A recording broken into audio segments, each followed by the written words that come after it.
जिंदगी में कभी हार मत मानो, इतना आगे बढ़ो कि आगे वाला रुककर कहे, जा पहले तू दफा हो जा।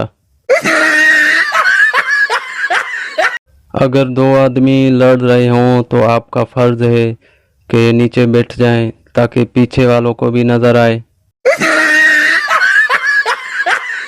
मैं प्यार लिखता रहा, वो प्याज पड़ती रही, एक नुक्ते ने मेरी मोहब्बत का सालन बना दिया।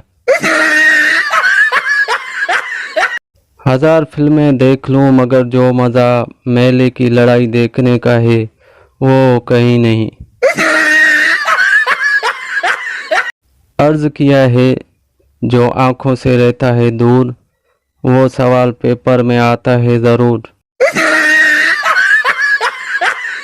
पूरी किताब याद कर लें, बस दो लाइंस छोड़ दो, अगले दिन पेपर में वही दो लाइंस कह रही होती हैं, बेन पहचाना मुझे।